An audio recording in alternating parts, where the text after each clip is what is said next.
Ayan, magluluto tayo ng ano ngayon guys, ng patatim na pata, tsaka ano yun? Nilaga. Nilaga na pata. So, ito pinakuluan natin. Ayan, ito na siya. So, ayan, kuha lang tayo ng pampatatim natin. Mga ilang piraso. Ayun, no? Sobrang lambot, natatanggal dun sa taba. Kuha tayo ng pampatatim. Tsaka, sabi ng iba, bakit daw ngayon lang uli ako nakapagluto? Nag-gym ako ngayon kasi kakakain natin nung nakaraan, tumaas lahat sa akin. Kaya medyo nag-ano tayo, laylo. Ayan. Ito na yung pampatatim natin. Ayan. Broth cubes. Yung ating pinalaga. Tapos lagyan natin ng paminta. Tapos pamintang buo. Ayan, pamintang buo. Ayan, ayun o. Tapos asin.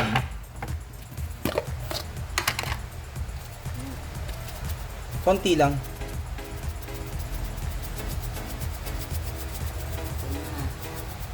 Yan, tapos tapos lagay na natin tong patatas, mais, pechay, tsaka yung ating repolyo. Yan. Yan. Mamaya may dahon. Mamaya yung spring onions. Pero magtira tayo mamaya para pagkaluto niya meron pa tayong lalagay. Yun. Ayan. Tingnan niyo yung ating ano. Ayan. Patatim so, naman tayo ito. Habang ito yung pinapalambot natin yung mga ingredients. Patatim yan. Lagay natin to, tapos yan. Tapos paminta. Konti lang. Tapos konti pamintang durog. Ayan, tapos asin. Same.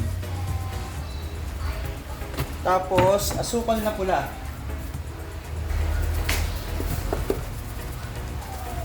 Nag-measure. Ayan. Lagyan natin ng 3 pirasong dahon ng laurel. Ayan. Laurel. Ayan. Ito, lagyan natin ng cornstarch. Pampalapot. Siyempre. Lagyan na natin ito lahat.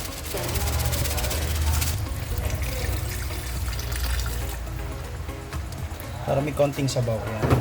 Okay na, sim lang natin to. Patatim na to. Habang nagsisim siya, lagyan natin ng konting toyo. Ito, pampakulay lang naman to eh. Pampakulay lang, hindi naman kailangan sobrang dami. Ayan, okay na. Para lang siya medyo mag-color brown. Tikman natin.